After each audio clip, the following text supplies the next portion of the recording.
ইমাম মুয়াজ্জিম সাহেবদেরকে যেই সম্মানী দেওয়া হচ্ছে সেটির কার্ড হোক, সবকিছু আমরা ইউনিভার্সাল কার্ড নামে একটি কার্ডের ভিতরেই আমরা সবকিছু নিয়ে আসব। আমি ধন্যবাদ জানাতে চাই আমার বিরোধী দলীয় বন্ধুদেরকেও।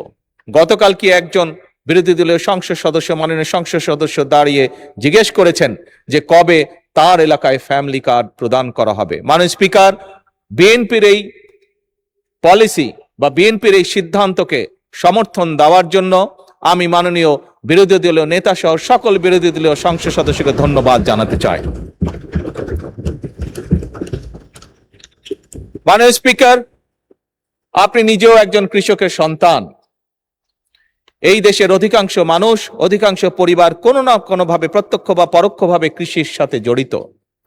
আমার দল, বাংলাদেশ জাতীয়তাবাদী দল, বিগত নির্বাচনের আগে বাংলাদেশের মানুষের কাছে প্রতিশ্রুতি দিয়েছিল যে আমার দল যদি বাংলাদেশের মানুষের সমর্থন নিয়ে আল্লাহর রহমতে সরকার গঠনে সক্ষম হয়, আমরা তাহলে 10,000 টাকা পর্যন্ত যে সকল কৃষকের কৃষি ঋণ ছিল মাননীয় স্পিকার, আমরা সেগুলো পরিশোধ করব।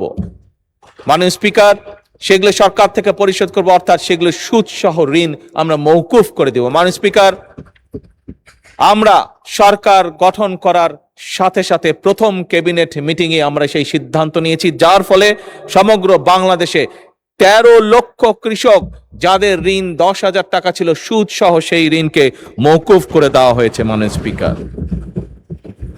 কারণ আগেই আমি বলেছি মাননীয় স্পিকার, আমাদের লক্ষ্য হচ্ছে একটি রাষ্ট্র গঠন, একটি দেশ গঠন, যেখানে আমাদের মূল লক্ষ্যই হবে জনগণ। মাননীয় স্পিকার, সরকারের পরিকল্পনা অনুযায়ী নির্ধারিত নির্বাচিত প্রতিটি সেক্টরের মানুষের কাছে আর্থিক সুবিধা সম্মিলিত বিভিন্ন ধরনের যে সকল কার্ডগুলো আছে, আমরা সফলভাবে সেগুলো পৌঁছে দেওয়ার কাজ পর্যায়ক্রমিকভাবে ধীরে ধীরে শুরু করেছি।